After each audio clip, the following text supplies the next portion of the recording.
गणित एक सार विषय है।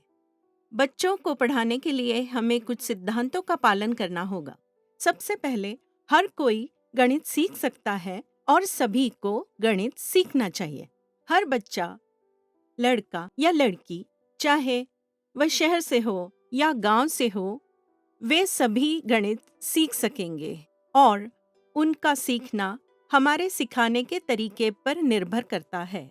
दूसरे, हमें बच्चों को आनंदपूर्ण तरीके से अवधारणाओं को सिखाना होगा। यदि वे इसे खुशी से सीखते हैं तो वो उनके दिमाग में मजबूत रहेंगी और वो उन्हें अपने जीवन में आसानी से लागू करेंगे। इसलिए हम खेलते खेलते सीखो और करते करते समझो सिद्धांत अपनाते हैं। अगर हम खेलते खेलते गणित पढ़ाते हैं तो उनके लिए इसे भूलना असंभव है।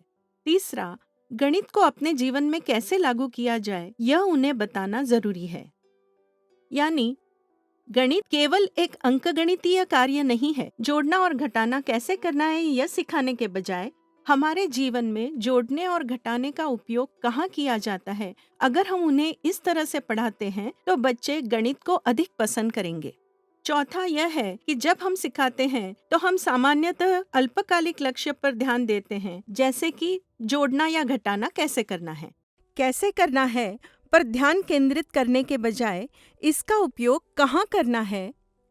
कभी कभी हम मूलभूत क्रिया पढ़ाने में उन पर अधिक दबाव डालते हैं, जिसे हमें सुधारना है, और हम ज्यामिति और आकारों आदि पर अधिक समय नहीं देते हैं। हम उस पर ज्यादा समय नहीं देते हैं। हमें उन्हें ऐसी अवधारणाएं भी सिखानी चाहिए। हमें इस सिद्धांत का पालन करना चाहिए। गणित समस्याओं को हल करने का तरीका है, इसलिए वास्तविक जीवन में इसे कैसे लागू करना है और इसका उपयोग कैसे करना है ये पढ़ाना चाहिए। और तार्किक सोच को कैसे बेहतर बनाया जाए, हमें इसके बारे में भी सोचने की जरूरत है। और इसके अलावा जब हम सिखाते हैं, हम आमतौर पर अवधारणा को पहले सिखाते हैं। उन्हें अवधारणा के बारे में स्पष्टता चाहिए, फिर उन्हें प्रक्रिया के बारे में बताना चाहिए। उदाहरण के लिए, पहले जोड़ना क्या है, फिर कैसे जोड़ना है। इसलिए अवधारणा को स्पष्ट रूप से समझने के बाद ही हम प्रक्रियात्मक प्रवाह को सिखा सकते हैं। एक और सिद्धांत है, अगर हमें यह देखना है कि उन्होंने गणित को कितना समझा है तो उनका हमें निरंतर और व्यापक मूल्यांकन करना चाहिए। हर अवधारणा के बाद हमें जानना होगा कि बच्चे गणितीयकरण में कितने आगे निकल गए हैं, क्या उन्होंने अवधारणा को समझा है और वे किस पद्धति का उपयोग कर रहे हैं। इसी कारण से हम CCE को लागू करते हैं। एक और सिद्धांत है, हमें शिक्षकों को कई संसाधन और तकनीक देने की जरूरत है, क्योंकि हमारे पास अलग अलग सीखने की क्षमता वाले छात्र होंगे। हम उन्हें समान तरीके से नहीं सिखा सकते, इसलिए शिक्षकों को पढ़ाते समय कई तकनीकों और संसाधनों का उपयोग करना पड़ता है।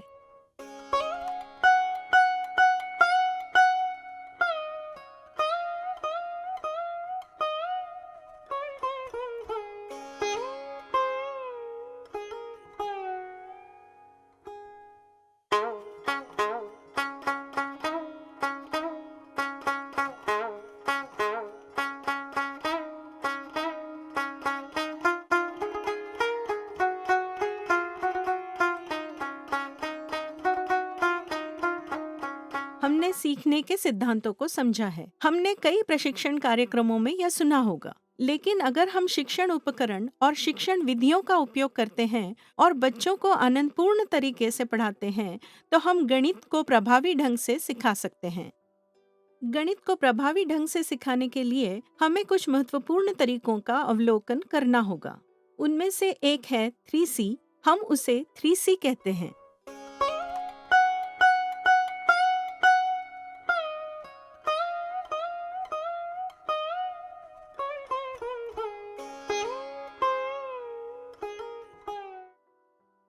इनमें पहला है रचनावाद।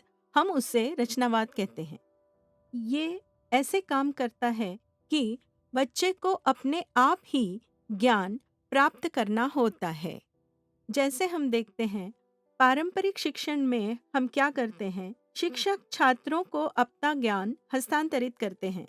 इसके बजाय यहाँ हम सीखने के लिए एक वातावरण बनाते हैं। यहाँ क्या होता है कि बच्चे खुद अपने सीखने का तरीका बनाते हैं। तो यह सर्वप्रथम रचनावाद है। दूसरा सी है सहयोगी और सहकारी शिक्षण के बारे में।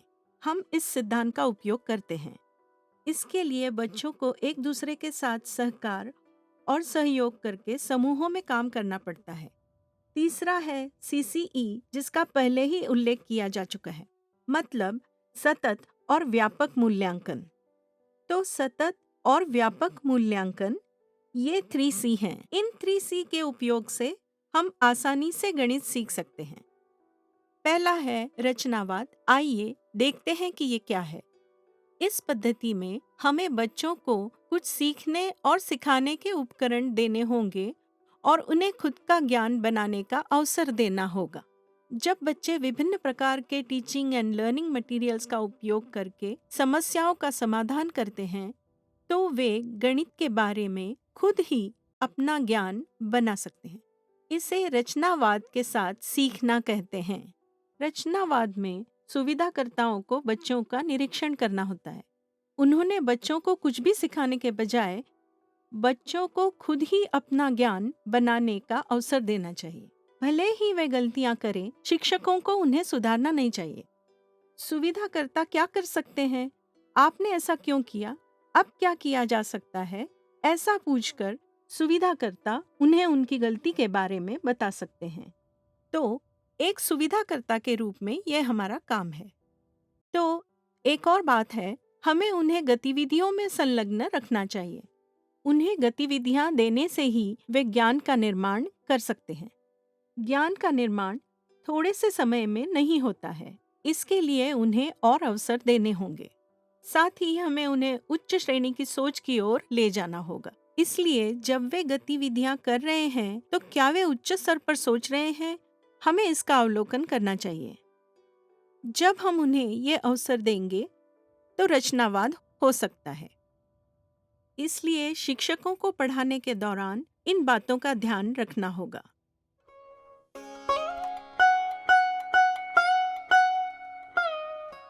आइए देखें कि पाठ्यक्रम के अनुसार कक्षा में 3C का उपयोग करके कैसे सिखाया जाए। यहाँ हम 5E मॉडल का उपयोग करते हैं। 5E क्या है? पहला E संलग्न चरण। हम इस चरण में बच्चों को शामिल करते हैं। दूसरा E एक्सप्लोर चरण है, अन्वेषण चरण। तीसरा E एक्सप्लेन, जहाँ हम समझाते हैं। अगला E एक्सपैंड, विस्तृत चरण। यहाँ विस्तार होता है। पांचवा E इवैल्यूएशन, मूल्यांकन चरण। अभी इसे हम आगे समझते हैं। पहला है संलग्न चरण, मतलब बच्चों को कैसे संलग्न किया जाए। जब भी हमें कुछ जानने की जरूरत होती है, तो हमें उसमें दिलचस्पी लेने की जरूरत है ना? संलग्न अवस्था में गीतों, कहानियों और खेलों के माध्यम से हम अवधारणा के बारे में उनमें रुचि पैदा करते हैं। एक बार जब दिलचस्प बन जाता है, तो वे अधिक जानना चाहते हैं। दिलचस्पी आने के बाद अब हम क्या करें? हमें इसका अन्वेषण करना होगा। हम यह कैसे करेंगे? एक्सप्लोर चरण में हम उन्हें सीखने के उपकरण देते हैं और उनके उपयोग के बारे में बताते हैं। TLM का उपयोग करके अवधारणा कैसे सीखे, यही हम सिखाते हैं। उपकरण का उपयोग करके बच्चे इसे समूहों में या व्यक्तिगत रूप से देख सकते हैं और अवधारणा को समझ सकते हैं। हम ये कैसे जान सकते हैं जिसकी वह कोशिश कर रहे थे, उस अवधारणा को वो समझ गए हैं क्या? इसीलिए हम स्पष्टीकरण चरण का उपयोग करते हैं। इस चरण में सुविधाकर्ता क्या करते हैं? वो उन्हें प्रश्न पूछते हैं। आप क्या समझे? आपको क्या जवाब मिला? ये जवाब क्यों मिला? ये जवाब कैसे मिला? जब बच्चे इसे समझाते हैं, तो सुविधाकर्ताओं को पता चल जाता है कि वे अवधारणा को समझ पाए हैं या नहीं। अब यदि बच्चे पहले से ही इस अवधारणा को समझे हैं, तो क्या वे इसे अच्छी तरह समझ गए हैं? हमें कैसे पता चलेगा कि वे इसे समझे हैं या नहीं? क्या वे इसका विस्तार कर सकते हैं, यानी अपने जीवन में लागू कर सकते हैं क्या? या वे विभिन्न उपकरणों का उपयोग करके दिखा सकते हैं कि इस अवधारणा को समझ गए हैं या नहीं? हमें इस हिस्से को भी समझना होगा। इसी कारण से हम विस्तृत चरण का उपयोग करते हैं। इस सब के बाद जब सुविधाकर्ताओं को पता चलता है कि बच्चे समझ गए हैं, तो उन्हें अंतिम चरण का उपयोग करना होगा, अर्थात मूल्यांकन या मूल्यांकन चरण। बच्चों के लिए औपचारिक और योगात्मक दोनों मूल्यांकन करना जरूरी है। औपचारिक मूल्यांकन और योगात्मक मूल्यांकन। इस तरीके से हम जान सकते हैं कि क्या बच्चे इस अवधारणा को समझ पाए हैं और हमें पता चलेगा कि क्या वे इस पद्धति को समझ गए हैं। तो यह 5E मॉडल है। इस मॉडल के माध्यम से हम कक्षा में 3C का उपयोग कर सकते हैं। जब हम 5E मॉडल का उपयोग करते हैं तो बच्चे अपने आप कुछ करते हैं और सीखते हैं, और समूहों में वे एक दूसरे से सीखते हैं। इस प्रकार वो 2 तरीकों से सीख सकते हैं। पहली बात यह है कि 5E मॉडल का उपयोग करते समय संलग्न चरण में और मूल्यांकन चरण में हम बहुत सारे खेल और गानों का उपयोग कर सकते हैं। चूंकि बच्चे इन सब में अधिक रुचि रखते हैं, उन्हें पता नहीं चलता कि हम उनका मूल्यांकन कर रहे हैं, इसीलिए वे अवधारणा को अच्छी तरह से समझ सकते हैं। एक बात और है कि हम एक ही दिन में सभी 5E को पूरा नहीं कर सकते हैं, इसलिए सुविधाकर्ताओं को जानना होगा कि एक दिन में आप संलग्न और अन्वेषण कर सकते हैं, एक और दिन आप केवल अन्वेषण और व्याख्या कर सकते हैं। कभी 5E मॉडल को पूरा करने के लिए 5 या 6 दिन भी लग सकते हैं। 5E मॉडल का उपयोग करके हम जब अवधारणा को करते हैं और जब हमें लगता है कि बच्चे अच्छी तरह से समझ गए हैं, तभी हम अगली अवधारणा पर जा सकते हैं।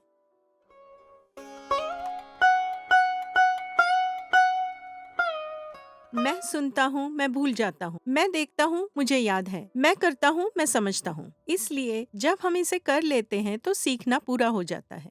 जब हम गणित सीखते हैं तो ठोस से अमूर्त तक जाना हमेशा बेहतर होता है। बच्चे जो देखते हैं वह एक प्रकार की सीख है। वे जो करते हैं उसे हमेशा याद रखते हैं। इसलिए हम ठोस वस्तुओं का उपयोग करके उन्हें अवधारणा सिखाते हैं और उसे बेहतर समझने के लिए मदद करते हैं, और फिर हम अमूर्त की ओर बढ़ते हैं। ज्ञात से अज्ञात की ओर जाने का एक और तरीका है। बच्चे जो जानते हैं वहां से जो नहीं जानते उस ओर जाने के तरीके पर प्रकाश डालिए। तो हम ठोस चरण की ओर बढ़ते हैं। इसमें हम क्या करते हैं? हम कई शिक्षण उपकरणों का उपयोग करते हैं। अगर कोई शिक्षण उपकरण नहीं है तो हम उपलब्ध कुछ भी वस्तु का उपयोग कर सकते हैं। पर हम यहाँ क्या करते हैं? जब हम उन्हें कुछ उपकरण देते हैं तो वे उसे छू सकते हैं, देख सकते हैं और महसूस कर सकते हैं। फिर वे गणित देखने लगते हैं। अन्यथा गणित तो अमूर्त है, तो हम उन्हें गणित कैसे समझा सकते हैं? इसलिए हम इन ठोस वस्तुओं का उपयोग करते हैं। एक बार जब वे ठोस वस्तुओं के साथ अवधारणा को समझते हैं तो हम क्या करते हैं? अमूर्त में जाने से पहले एक और चरण होता है। इस चरण को एक विशेष नाम दिया गया है, निरूपणात्मक चरण। हम यहाँ क्या करते हैं? बच्चों ने ठोस चरण में जो देखा है, हम इसे एक तस्वीर के रूप में या किसी अन्य तैयार संरचना में दर्शाते हैं। क्या बच्चे चित्र के रूप में इसे दिखा सकते हैं? कभी-कभी हम चित्रों या स्क्वायर लाइन बुक का उपयोग कर सकते हैं। इसलिए इसका उपयोग करते हुए यदि वे यह दर्शाने में सक्षम हैं कि उन्होंने ठोस चरण में क्या सीखा है, तो वे अमूर्त स्तर पर जा सकते हैं। अमूर्त चरण में हम संख्याओं और प्रतीकों का उपयोग करके उन्हें गणित दिखाते हैं और समस्या को हल करते हैं। जब हम ठोस से अमूर्त की ओर जाते हैं तो निरूपणात्मक चरण मध्य चरण होता है। तो CRA पद्धति में ठोस, निरूपणात्मक, अमूर्त है, जहाँ C मतलब कॉन्क्रीट, R मतलब रिप्रेजेंटेशनल और A मतलब एब्स्ट्रैक्ट। तो ठोस से अमूर्त तक जाना CRA का दृष्टिकोण है। यह एक निर्देशात्मक दृष्टिकोण है। ये पढ़ाने का तरीका है।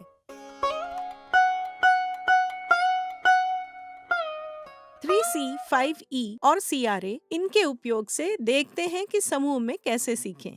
सबसे पहले हमें समूह बनाने होंगे।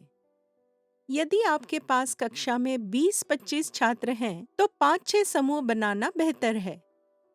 समूह प्रबंधन आसान हो जाता है। एक समूह में कितने बच्चे? 5-6 छात्र प्रबंधन के लिए आदर्श होंगे। समूहों का निर्माण कैसे करें? एक समूह में लड़के और लड़कियां होनी चाहिए और उनके सीखने का स्तर अलग होना चाहिए। इससे साथियों से सीखना बढ़ जाता है।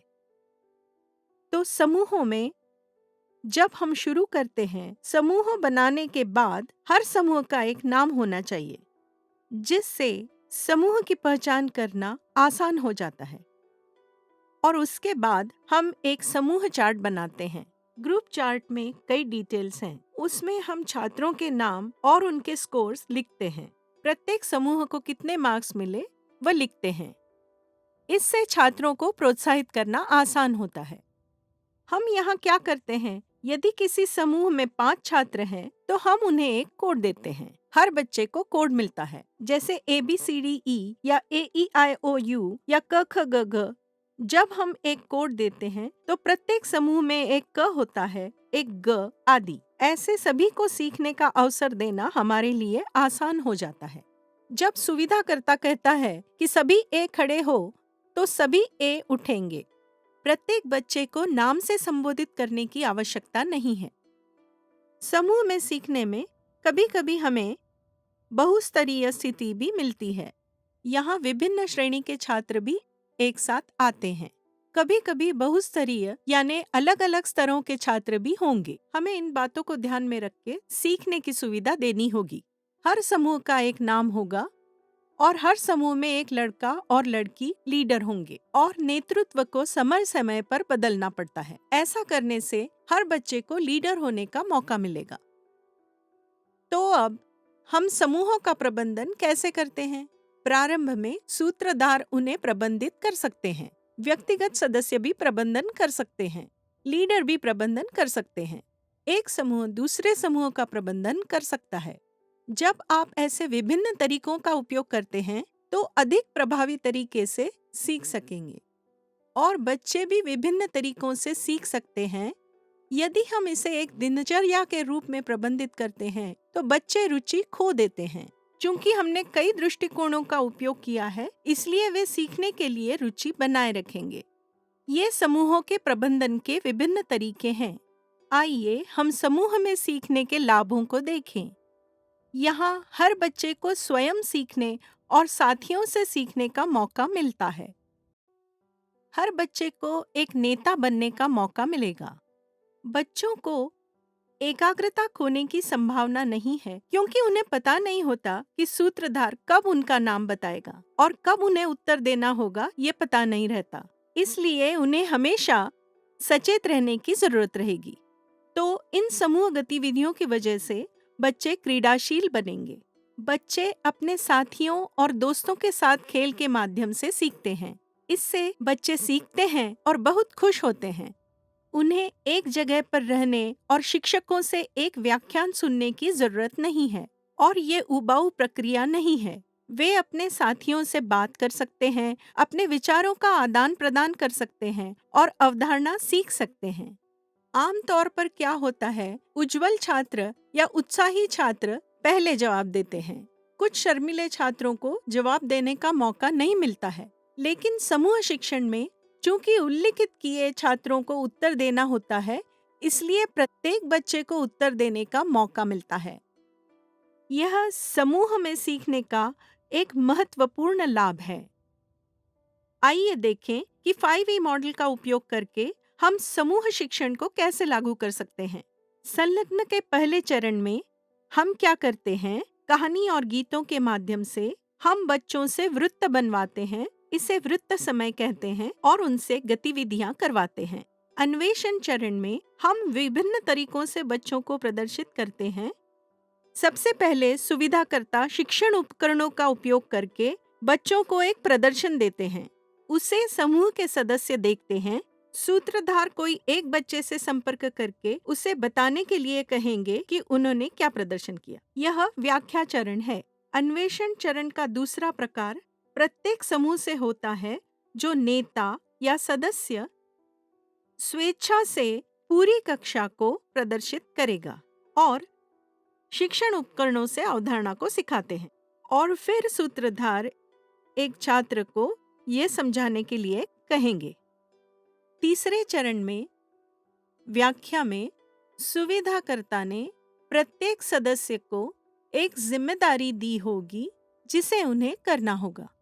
जैसे ए, आप एक समस्या दो, बी, आप ऐसा करो, सी, देखो बी क्या करता है, डी उत्तर देता है, ई उसे समझाता है और एफ एक बैंक होगा। ऐसी अलग अलग जिम्मेदारियां दी जाती हैं। सभी समूह के सदस्यों को इसे करना होगा। हमने इसे अलग अलग तरीकों से खोजा होगा। इसी प्रकार व्याख्या चरण में सूत्रधार किसी सदस्य को यह बताने के लिए कहेगा और बाकी के सदस्यों को बताना होगा कि क्या हुआ है। ये अन्वेषण और स्पष्टीकरण के चरण एक साथ चलते हैं। हमें अन्वेषण के बाद समझाना होगा, इसलिए वे जो भी खोज करेंगे उसे समझाया जाएगा। सूत्रधार क्या देखेंगे? उन्हें पता चल जाएगा कि बच्चों को अवधारणा समझ आई है या नहीं। इस विस्तृत चरण में हम क्या करते हैं? हम विभिन्न समूहों को अलग-अलग उपकरण देते हैं। इसलिए प्रत्येक समूह अलग-अलग शिक्षण उपकरणों का उपयोग करके एक ही अवधारणा सीख सकते हैं। यहाँ एक और अवलोकन है, बहुत सारी क्रॉस लर्निंग होती है। हर बच्चे का सीखने का तरीका अलग होता है, इसलिए समूह में सीखने के दौरान वे सीखने के विभिन्न तरीकों को भी सीखते हैं। वह शैली या तरीका है जो उनके समूह के सदस्यों द्वारा उपयोग किया जाता है, वे चर्चा करते हैं और सीखते हैं। यह समूह गतिविधि प्रत्येक बच्चे को गणित की सीख देती है और इन समूह गतिविधियों का सभी बच्चों को लाभ होता है। एक अवधारणा के लिए विभिन्न समूहों में विभिन्न शिक्षण उपकरण हो सकते हैं। एक समूह में बेस्ड एंड ब्लॉक हो सकते हैं, एक समूह के पास पैसा हो सकता है, दूसरे में एबेकस हो सकता है। इसलिए बच्चों में विभिन्न उपकरणों का उपयोग करने का उत्साह हो सकता है। मैं इस टीएलएम से जल्दी ये समस्या कैसे हल कर सकता हूँ और दूसरा ले सकता हूँ, ये उनका उद्देश्य होता है और इसी उत्साह में वे जल्दी से सीखते हैं। समूह शिक्षण में जो पारंपरिक शिक्षा से अलग है, हम बहुत सारी ऊर्जा और खुशी देख सकते हैं और सीखना बहुत अच्छी तरह से होता है। चूंकि हर बच्चे ने इसे अच्छी तरह से सीखा है, इसलिए यह स्थायी रूप से उनके साथ रहेगा और अवधारणाएं स्पष्ट रूप से समझेंगी। इस पद्धति में स्कूल में शोर होने की संभावना है, बहुत शोर और आवाज, क्योंकि बच्चों में ऊर्जा होती है, इसलिए वे शोर करेंगे, वे साथियों से बात करेंगे। हमें लगता है कि बहुत शोर है, लेकिन खुशी से सीखने की वजह से ऐसा हो रहा है, इसलिए हम इसे सकारात्मक शोर कहते हैं। शिक्षा अच्छी तरह से हो रही है, इसलिए हमें इसे शोर नहीं समझना चाहिए। सुविधाकर्ता को खुश होना चाहिए कि जो उन्होंने निर्धारित किया है वही वो कक्षा में प्राप्त कर रहे हैं। अगर हमें समूह में सीखने के दौरान अनुशासन और चुप्पी की जरूरत है, तो सुविधाकर्ता कुछ नियमों को लागू कर सकते हैं। यदि बच्चे क्या कर सकते हैं और क्या नहीं, ये शुरू में ही उन्हें बताया जाता है, तो शोर एक समस्या नहीं होगी। इसके बावजूद भी अगर शोर होता है, तो सुविधाकर्ताओं को इसे सकारात्मक शोर समझना चाहिए कि शिक्षा हो रही है।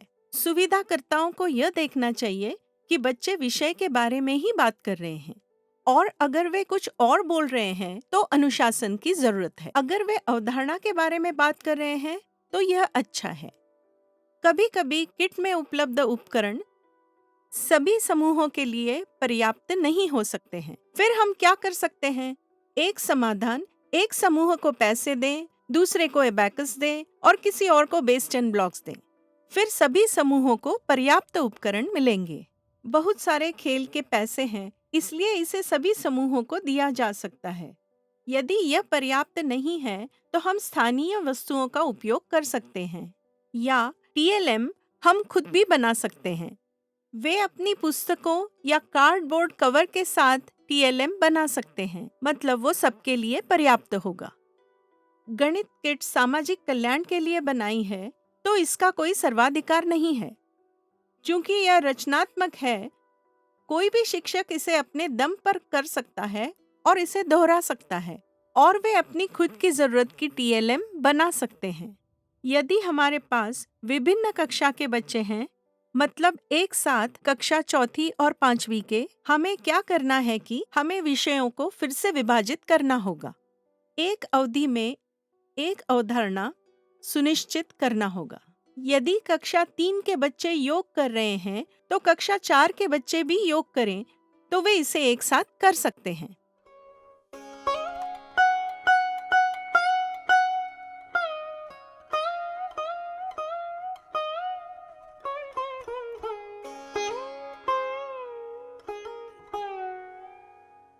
गणित सीखने के दौरान वास्तविक समस्याएं शिक्षकों के लिए एक बड़ी चुनौती है।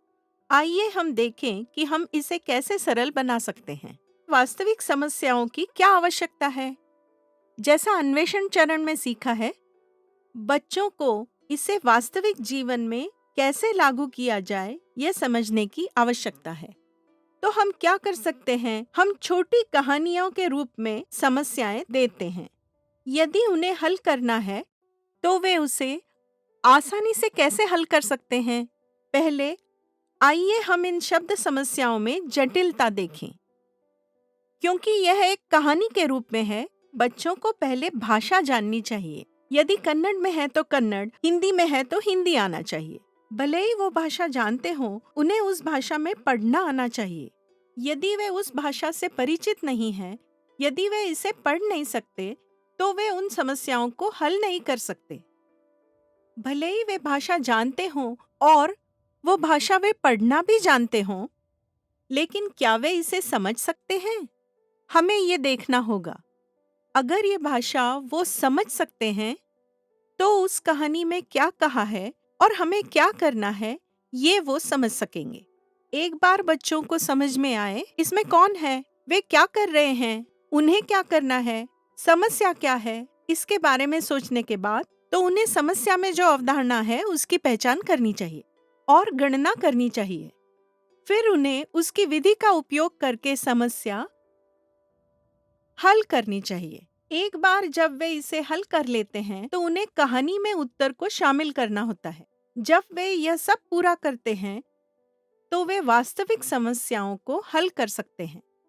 आइए एक वास्तविक समस्या देखें। रामू के पास 5 सेब हैं और शामू के पास 3 संतरे हैं। अब अगर हम उनसे पूछें कुल कितने फल हैं, बच्चे को पहले हिंदी को समझना होगा और कहानी में क्या हो रहा है। यहाँ कौन है? रामू है, शामू है। रामू के पास क्या है? 5 सेब। शामू के पास क्या है? 3 संतरे। प्रश्न क्या है? कुल कितने फल हैं? यहाँ क्या करेंगे? क्योंकि कुल है, वह समझता है कि यह योग है, उसे जोड़ना है। वह विधि का उपयोग करके उसे जोड़ेगा, यानी 5 अधिक 3 8 है। तो 8 क्या है? 8 फल। तो जब तक वह समझता है कि ये 8 फल हैं, समस्या हल नहीं होती है, वो पूरी नहीं होगी। तो उसे समझना होगा कि 8 फल हैं और उसे उत्तर में डालना होगा, तभी वो समस्या हल होगी। कुछ बच्चे अमूर्त तरीके से वास्तविक समस्या हल करने में सक्षम नहीं होते, फिर हम उसके लिए CRA का उपयोग कर सकते हैं। तो पहले चरण में, मतलब ठोस चरण में, वो सेब और संतरे 2 अलग रंगों में दिखा सकते हैं। वो काउंटर का उपयोग करके जोड़ सकते हैं और उन्हें मिलने वाले उत्तर जवाब में डाल सकते हैं। ऐसा वो निरूपणात्मक चरण में भी कर सकते हैं और पुस्तक में चित्र खींच सकते हैं, या वे अमूर्त रूप का उपयोग करके समस्या हल कर सकते हैं। बच्चा किस स्तर पर है, इसके आधार पर वह CRA पद्धति का उपयोग करके समस्या हल कर सकता है।